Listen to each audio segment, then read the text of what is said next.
¿Qué tal, queridos amigos? ¿Cómo están? Muy buenas tardes. Bienvenidos a su programa favorito, Rutas y Retos de Legalidad, el programa de todos los abogados y de los que quieren aprender cultura jurídica y enterarse de sus derechos y de sus obligaciones. Este programa es conducido en lo general por la doctora Sonia Venegas Álvarez, directora del Seminario de Derecho Administrativo de nuestra Casa de Estudios, la UNAM. En su turno vespertino. Soy su amigo Juan Negrete y estoy muy honrado, muy contento y créanme muy feliz porque ya ansiábamos todos tener a este gran invitado con nosotros en este foro. Él es el doctor Octavio Carvajal Bustamante. Vaya, realmente por muchos años su reputación le precede. Él es socio fundador de la firma Carvajal Bustamante de abogados laborales. Ha realizado estudios profesionales en la UNAM. Es inclusive egresado de nuestra casa de estudios de la Facultad de Derecho de la UNAM. Con la tesis, graduó con la tesis algunos aspectos de la prestación de servicios en embarcaciones marítimas. A lo largo de su vida profesional ha participado en diversas actividades y formado parte importante de organismos internacionales y patronales. Entre muchas otras actividades ha realizado las siguientes. Realizó estudios de posgrado sobre Derecho Internacional del Trabajo en el Centro de Formación de la Organización Internacional del Trabajo en Ginebra, Suiza. Fue director del sector empresarial del Infonavit y actualmente forma parte del Consejo de Administración y de la Comisión de Inconformidades de esta misma institución. Desde hace más de 20 años es delegado titular por el sector empresarial por México ante la Organización Internacional del Trabajo. Ha sido presidente de la Comisión de Trabajo y Previsión Social de la Confederación Nacional de Cámaras Industriales, la CONCAMIN, ya desde hace más de 25 años ininterrumpidos, nada más y nada menos. Es miembro del Consejo de Administración y asesor permanente de la Cámara Nacional de la Industria Textil de los Estados Unidos Mexicanos, miembro de la Federación de Asociaciones de la Industria Textil, representante empresarial de la Comisión Nacional de Salarios Mínimos y de la Comisión Nacional de la Participación de los Trabajadores en las Utilidades de las Empresas. Es representante empresarial en distintas instituciones, miembro del grupo de asesores del Acuerdo Colateral en materia del trabajo del Tratado de Libre Comercio, consejero para asuntos de derecho del trabajo para la OIT y Organización Internacional de Empleadores. Desde hace más de 25 años es miembro del Consejo de Representantes por el Sector Patronal ante la Comisión Nacional de Salarios Mínimos. Y pues vaya, realmente tiene una trayectoria muy importante, lo cual lo hace como una autoridad para hablar del tema que vamos a hablar sobre el capítulo laboral en el nuevo Tratado de Libre Comercio, el TEMEC de México, Estados Unidos y Canadá. Pero me gustaría también decir que fue designado por el sector patronal del Comité Negociador para el estudio a la reforma de la Ley Federal del Trabajo de 2012, imagínense, siendo doctor en Derecho y académico de número por la Academia Mexicana de Derecho Internacional. Doctor, gracias por estar aquí. Sabemos que es un hombre muy ocupado, es académico inclusive de muchas universidades, y pues vaya, es un gusto que esté con nosotros en este espacio. ¿Cómo está? Muy bien, pues muchas gracias, Juan, por esta introducción. Realmente, pues sí, el tiempo vivido nos ha permitido venturosamente acceder a diferentes ámbitos en el desarrollo profesional y no tanto en el académico como quisiera, pero también hemos incursionado en este ámbito y desde luego, pues con el gusto de cambiar impresiones contigo y con el distinguido grupo de personas que accedan a esta entrevista y con el mejor ánimo de manifestar mis impresiones, mis inquietudes y desde luego mis experiencias en este tema del TEMEC, que obviamente pues ha surgido en momentos muy interesantes para México y con un antecedente también desde hace 25 años cuando se negoció el TLC y el Acuerdo de Cooperación Laboral de América del Norte, ambos ámbitos en los que he tenido oportunidad de tener distinción de participar como asesor del sector empleador en lo que se llama el cuarto de junto en ambas negociaciones, lo que pues realmente me lo ha permitido la vida vivida hasta ahora y el entusiasmo y el interés por realmente aportar en beneficio de un instrumento que sea siempre positivo para nuestro país. No, pues vaya que sí, doctor, y concuerdo completamente con usted.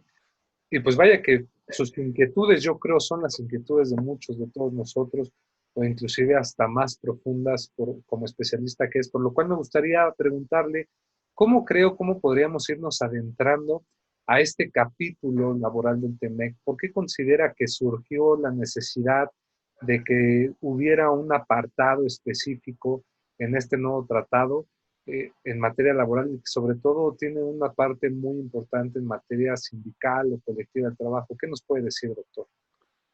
En el caso del TLC, para hacer alguna referencia histórica, Sí. Se había llevado a cabo toda la negociación comercial y propiamente habían definido ya todos los puntos. Y de repente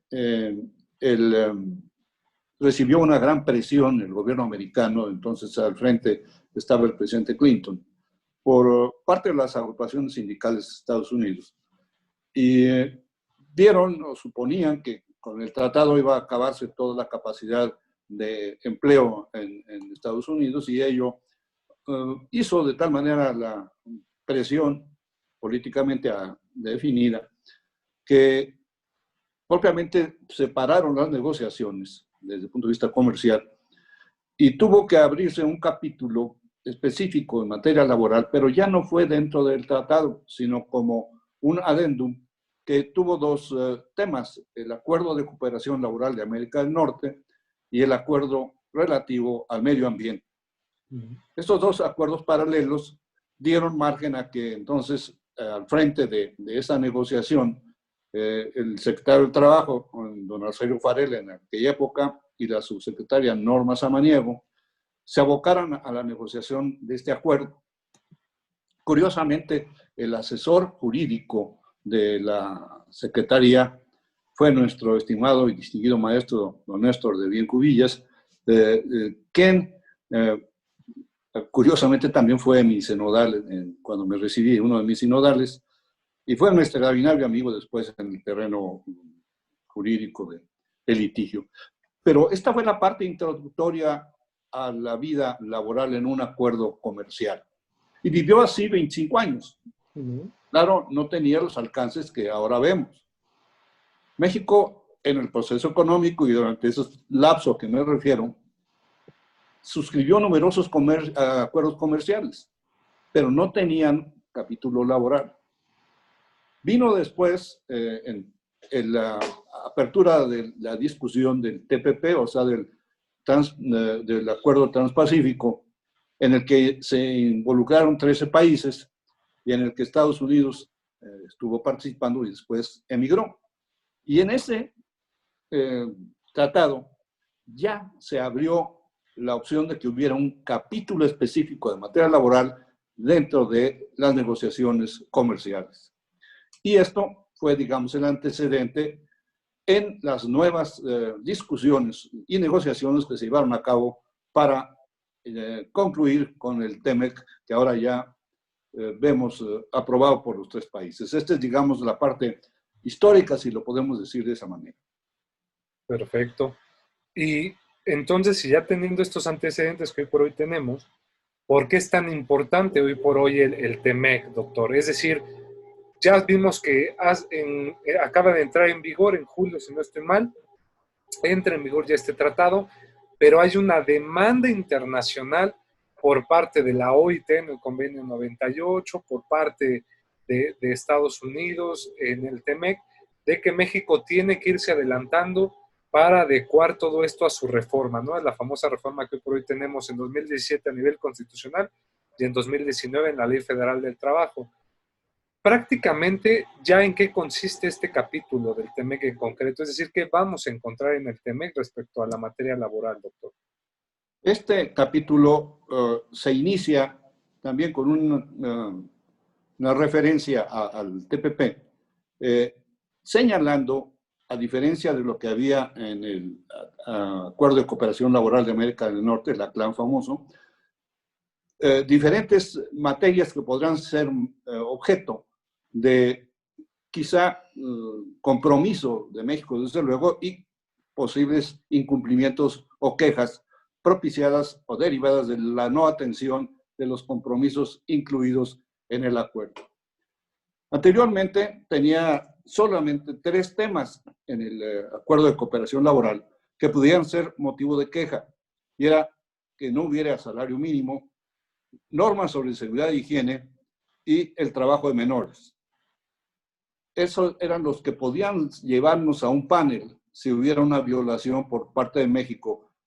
Desde luego que debemos entender, y es una de las características que explicaré adelante, que los tratados de esta naturaleza son instrumentos jurídicos internacionales que tienen la característica de ser multilaterales, es decir, que concurren diversos números de diversos países y que se comprometen todos en los términos del documento que se suscriba, y consecuentemente ellos serían, como partícipes del convenio, quienes tendrían la acción o la posibilidad de solicitar el cumplimiento o, en su caso, la violación, señalarla como una queja. En el caso del TEMEC, hubo una variante fundamental. Ya decíamos que se incluyó el capítulo dentro de todo el convenio, es decir, ya es un capítulo específico del convenio que tiene en sí un conjunto de obligaciones que en el proceso de la discusión se fueron ampliando. Primero, se determinó que los principios que debían ser atendidos por México y desde luego también por los firmantes Canadá y Estados Unidos serían los principios laborales incluidos o que se contienen en lo que se identifica a nivel internacional como la Declaración de los Principios Fundamentales del Trabajo de la OIT. ¿Y por qué de la OIT?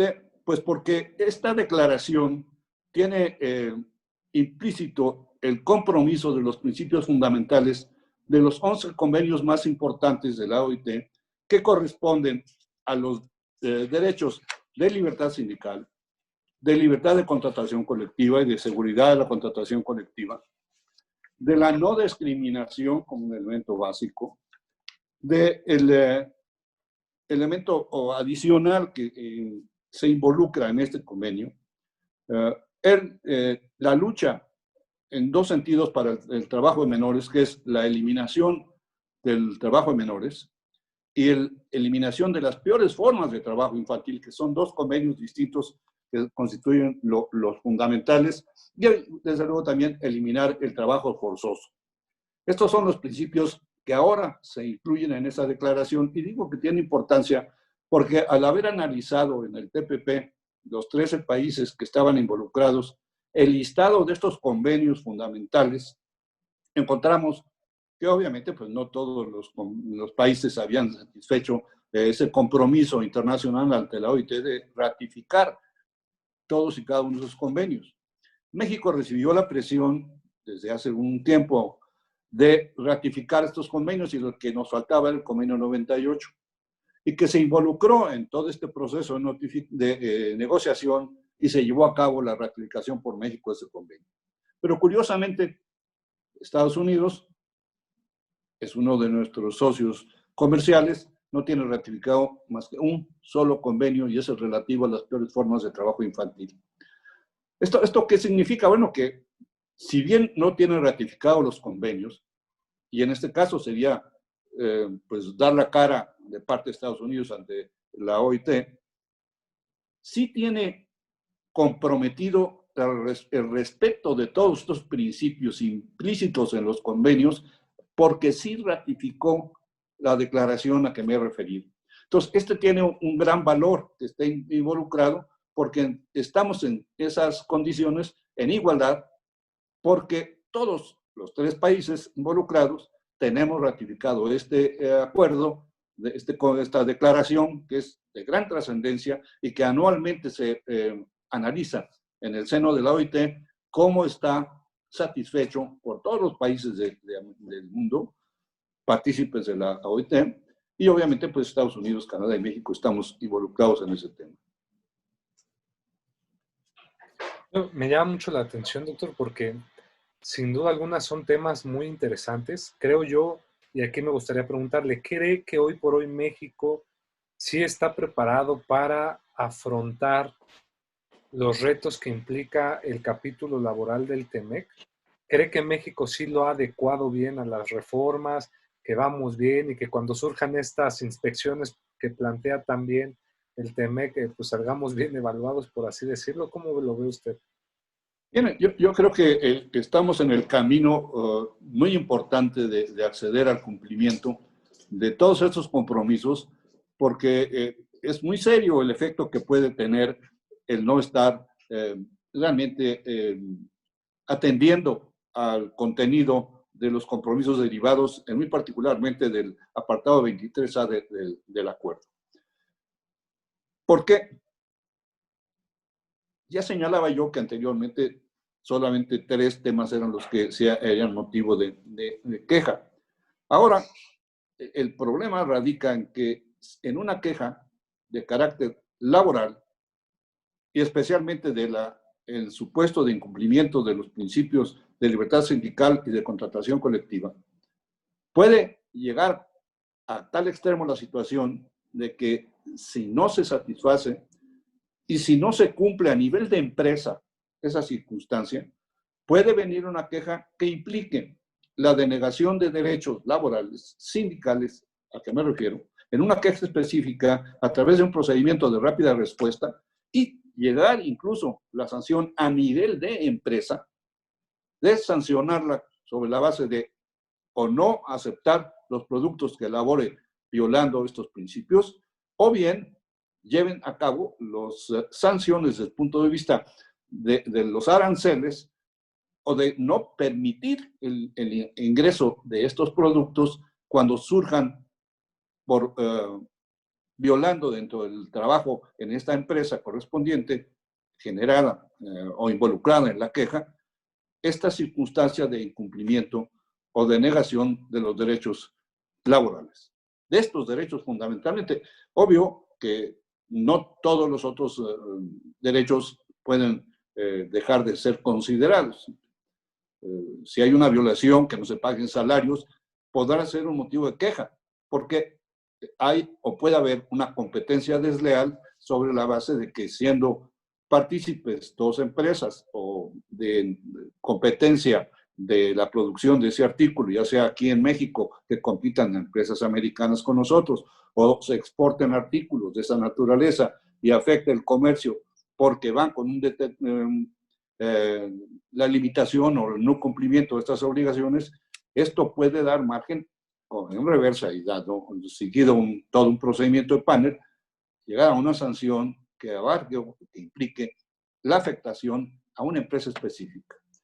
Estos compromisos internacionales normalmente son entre países y se supondría que la sanción sería al país, pero en este caso ha llegado a tal extremo la identificación de los aspectos que deben ser observados y que pudieran ser motivo de una competencia inadecuada, que llegan ya en forma específica a lo que se denomina como una entidad involucrada en la problemática sindical y laboral, que puede llegarnos a una sanción desafortunada si no atendemos adecuadamente esto.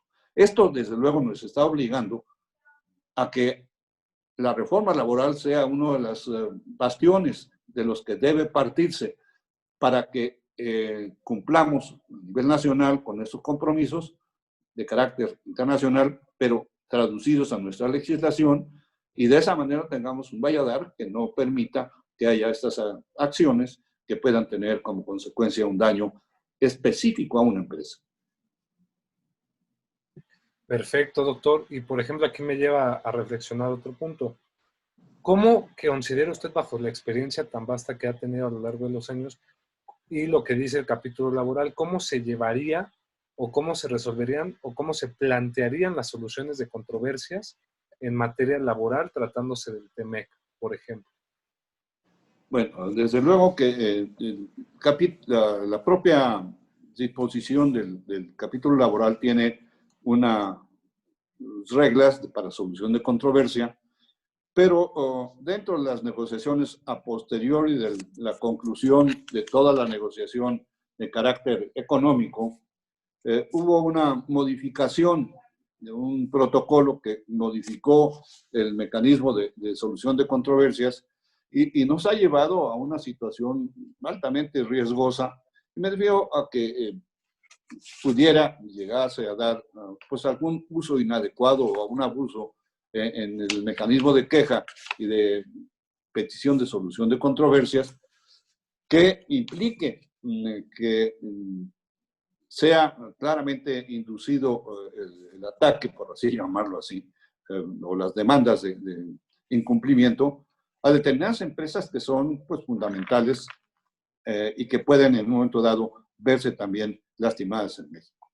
Este mecanismo de solución de controversias, que tiene, digamos, tres niveles diferentes, uno que estaría sustentado en la acción antidumping, como se le ha identificado, otro que sea específico en materia laboral, pero digamos que no tenga el impacto específico en la violación de los derechos de libertad sindical y contratación colectiva, y uno de rápida respuesta específicamente identificado respecto de la posible violación o denegación de un derecho sindical en una empresa específica que se ubica como una entidad que está involucrada en esta producción y muy particularmente en este caso que sería conocido como de rápida respuesta. Y digo rápida respuesta porque los términos para llevar a cabo toda la mecánica de la solución de controversia son mucho más cortos y van dirigidos de manera específica a la negación del derecho de libre asociación y de negociación colectiva.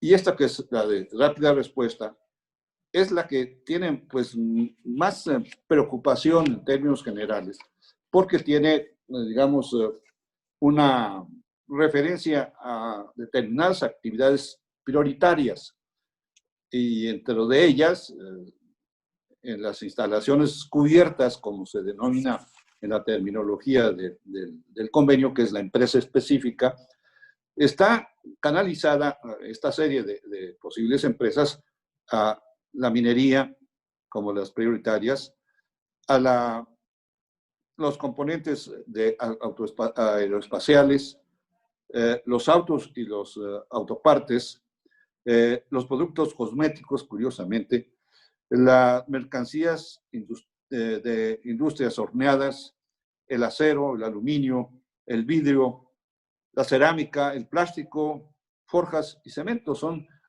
actividades prioritarias que así han sido denominadas en la discusión que hubo en la negociación de este procedimiento acelerado, en las que de manera puntual tendrían que verse cuidado estos derechos, todos, pero estos de manera muy específica, porque sería el que pudiera dar margen a una sanción en un proceso más acelerado. Claro que la idea central de todo convenio de esta naturaleza no es que haya controversia, sino que se propicie a través de este procedimiento con toda la acción previa, preparatoria, que haya acercamientos entre los países, y en este caso estarían involucradas la empresa que estuviera definida como instalación cubierta, que en su caso estuviera sufriendo estas afectaciones, para que se evite finalmente la sanción que llega o puede llegar hasta la paralización de las actividades comerciales de esa empresa. Por ejemplo, doctor, otro punto también importante y que es mucho de lo que nos han preguntado, ¿cuál es su visión de dos puntos importantes del TEMEC? El primero, la cuestión de los salarios mínimos, ¿no? Que es una exigencia que pues México suba sus salarios, ya que en comparación a Estados Unidos pues, son muy pobres en esta parte. Y segundo punto, el tema del derecho sindical, por así decirlo. ¿Qué opinión le merece que se empiece a tomar, a materializar esto de la libertad sindical, la democracia sindical, por ejemplo? Bueno, yo creo que este es uno de los principios más importantes. Naturalmente, que derivado tanto de los convenios de la OIT como y particularmente de lo acordado en el tratado, la presión a efecto de regularizar los estatutos sindicales y que tanto la designación de sus integrantes de los comités nacionales o los comités que integren las agrupaciones sindicales deberán estar integrados dentro de sus estatutos para que la elección tenga la característica de haberse votado a través de un voto libre, secreto e independiente. Yo creo que esto es un importantísimo avance para que la conciencia sindical sea realmente traducida a una práctica real y que esto sea siempre en beneficio de los trabajadores, la estabilidad de las empresas y el crecimiento económico de ambas partes, los trabajadores y las empresas.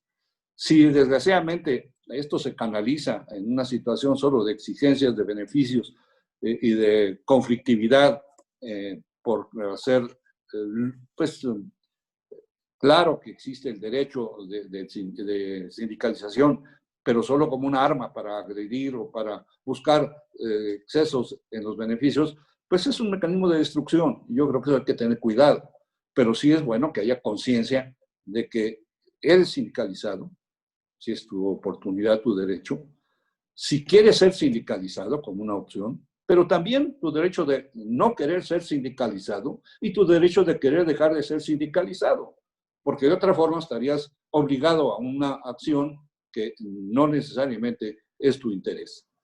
Esto por una parte. Por el otro lado, en cuanto a los salarios, yo creo que nunca podremos ver con éxito, y lo hemos visto a través de otras experiencias en el mundo, que el decreto que fije salarios y que no tenga un sustento económico, pues es un fracaso del principio, porque simplemente no habrá quien lo cumpla en los términos y gustos que tenga el gobierno que así se maneje, y dará como consecuencia un error en la economía de las empresas y de la realidad del país. Obviamente, no podemos comparar nuestra situación económica con un país, con Estados Unidos o incluso con Canadá. Nos podemos comparar con los países europeos. Sí es válido que tengamos que buscar un mecanismo de crecimiento de las remuneraciones. ¿Por qué? Porque esa es una de las formas en que se dará opción a una mejor vida de nuestros trabajadores, pero también que debe ser en relación con el crecimiento económico del país.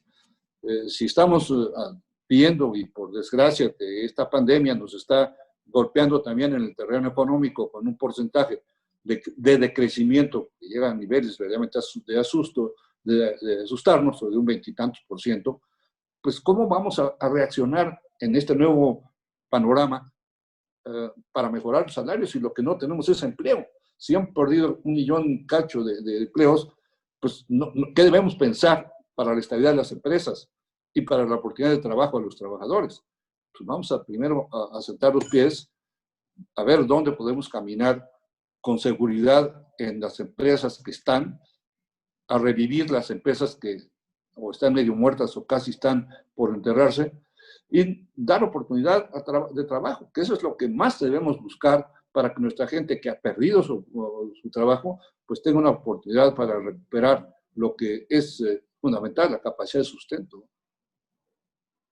Y por ejemplo, doctor, ¿cómo considera usted que podríamos encaminarnos para que todos estos empleos que se perdieron, pues ir acomodándonos en el sentido de que se generen más empleos? Usted, por ejemplo, como miembro o presidente de la Comisión Laboral de CONCAMIN, por ejemplo, pues es una organización que ha sido muy activa en cuanto a la necesidad de la protección de las empresas y obviamente para que éstas puedan seguir brindando, puedan ofrecer empleos y que la gente mantenga sus empleos.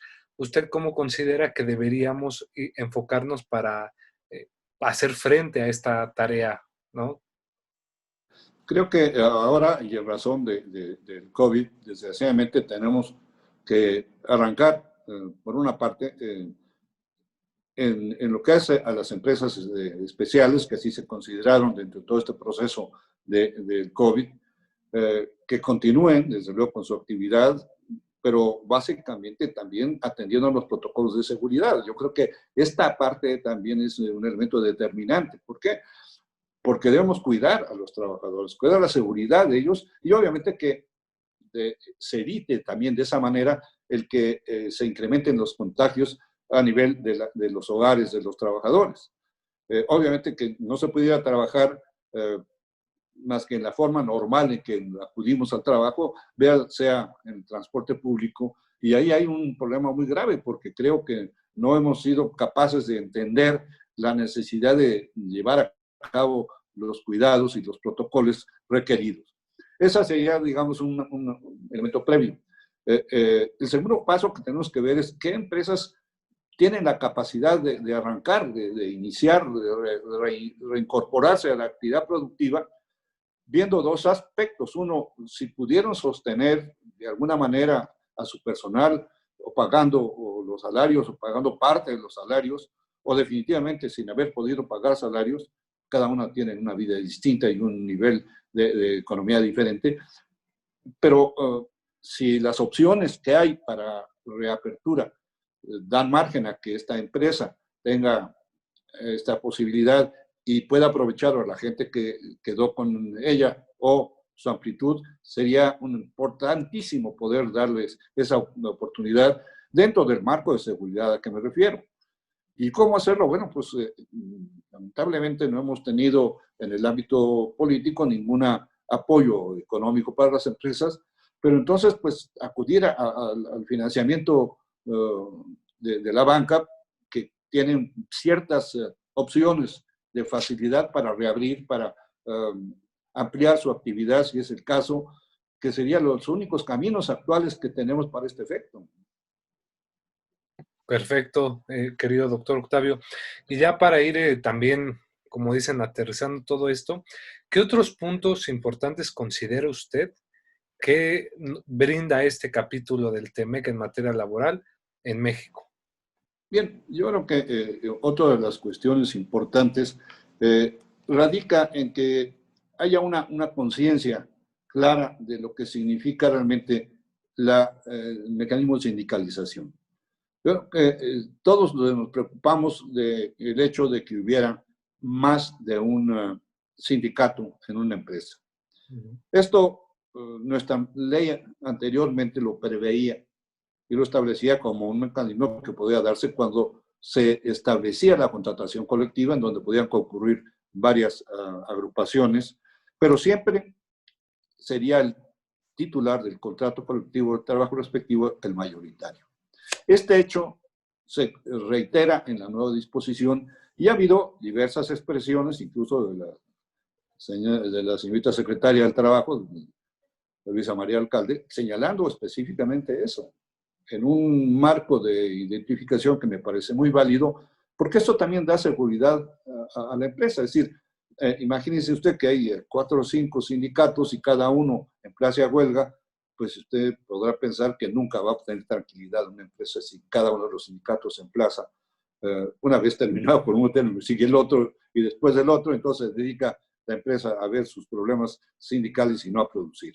Pero lo importante es que sea uno el titular del contrato colectivo, es el mayoritario, y esto le dé tranquilidad a las empresas. El otro ámbito que es importante es todo lo que signifique el procedimiento laboral. Ha sido uno de los capítulos que el acuerdo involucra para efecto de que realmente los juicios se lleven a cabo a través de la tramitación ante juzgados independientes, dado que se consideró que las juntas de conciliación y arbitraje, que tenían un hábito estrictamente administrativo, pudieran estar pues, influidas, por así llamarlo, en sus decisiones por algunas autoridades de ese carácter y no tener la independencia de un tribunal laboral, como sería ya integrante a través de esta nueva reforma del Poder Judicial Federal y local, según el caso. Creo que esto es un importantísimo avance porque permitirá, pues esperamos que así sea, ser mucho más ágiles en la tramitación, sujetarse forzadamente a un periodo de conciliación que permita o propicie que se eviten muchos más juicios, y todo ello con el ánimo real de que la justicia sea pronta y expedita y con el mejor contenido de orden jurídico. Por ejemplo, ¿sí considera usted, bajo su experiencia, que esta nueva reforma de los juzgados laborales, pues sí podría tener pues un exitoso final al final del tiempo, por así decirlo, institucional? Pues mire, tenemos que ser optimistas. Si volteamos la vista hacia otros tribunales de lo civil o de lo mercantil, no vemos que haya una mayor celeridad en la resolución y trámite de ese tipo de juicios. Queremos ser optimistas y apoyar desde luego esta reforma porque lo que nos interesa de manera es la tranquilidad tanto del trabajador en sus derechos como de las empresas en su estabilidad. Mientras más rápido sea una tramitación de un juicio, pues obviamente será más positivo para ambas partes. Eh, pero si en este proceso no se cuenta con los elementos económicos, técnicos, la infraestructura adecuada para que se dé el resultado previsto o deseado, pues obviamente tendremos una tristeza de haber fracasado en un intento por hacer una mejor administración de justicia. Esto es un tema muy importante. Tenemos visto y hemos estado en diálogo con la Secretaría del Trabajo para ver cómo se va implementando esta reforma en cumplimiento del TEMEC y hemos visto pues, con interés, por ejemplo, que hay 10 estados que ya se comprometieron a que en una primera etapa van a lograr el establecimiento de los tribunales laborales y el Poder Judicial Federal también, en las entidades a las que se ha referido la secretaria, que estarán arrancando con esta opción, y creemos que es un buen principio. Somos optimistas, queremos apostarle a lo bueno. Sumado a ello, el Centro Nacional de Registro de Conciliación y Registro Sindical ya está definido su director general de manera muy positiva a nuestro criterio, con el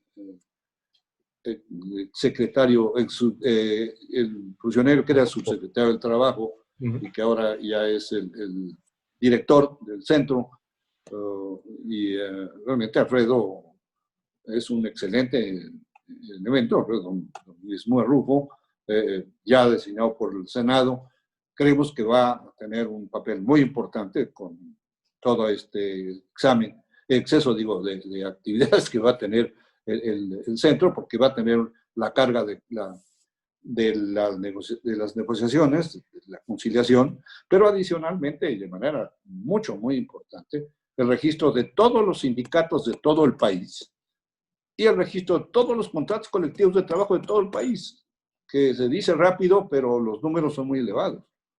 Y estos registros que tendrá que tener un registro digital, y qué bueno que estamos ya incorporándonos a la tecnología, como ahora lo facilita de estar platicando contigo, creo que será extraordinario, que eso es lo que queremos, siempre es nitidez, claridad, certeza, a todos nos favorece. Todo lo que es oculto y no tiene claridad para poder actuar, pues es un elemento negativo. Y vaya que lo ha dicho muy bien usted, o sea, sobre todo hay mucha esperanza también en este Centro Federal de Conciliación y Registro Laboral. Y vaya que va a tener una tarea muy importante porque simplemente va a llevar el registro de todos los contratos colectivos de trabajo federales, ¿no? Entonces, bueno, de Federales todo. y locales, ¿eh? Ajá, exacto, de todos, corrijo, federales y locales. Y va a ser una tarea titánica en esta parte. Pero pues vamos, siempre es perfectible las cosas, creo que vamos a ver cómo va a funcionar. Y ya para ir concluyendo, querido doctor, porque el tiempo vuela y no nos espera, me gustaría hacerle dos preguntas, pero la primera sería, ¿cuál sería su conclusión general del capítulo laboral del TEMEC? Mire, yo tengo dos cuestiones o opciones que podría señalar. La primera, es válido los compromisos adquiridos en la medida que México requiere siempre un mejoramiento en sus instituciones y hacia eso va dirigido. El otro capítulo no me agrada, que es el que nos hayamos visto obligados a aceptar ciertas cuestiones dentro de los mecanismos de solución de controversias en los que se perdieron dos principios fundamentales. Uno es el principio de inocencia, es decir, de presunción de inocencia, ya que si hay un panel, México ya está de antemano calificado como procedente el panel porque hay violación según el planteamiento de arranque, ¿no? Y la segunda es que estamos obligados a aprobar cuando somos demandados. Y el principio básico es de que el que afirma debe probar. Y estas dos partes son, para mi modo de ver, negativas en cuanto al resultado de los procedimientos de solución de controversias. Por lo demás, le apostamos en positivo al tratado. Creemos que es una buena opción de carácter económico. Creo que es una presión importante para México y para las agrupaciones sindicales y desde luego para los empresarios y los patrones de entender que debemos cumplir nuestras disposiciones legales para evitar, primero, una irregularidad interna que pueda ser motivo de sanción por las autoridades de inspección y segunda, por el alcance que tiene ahora en relación con el ámbito internacional.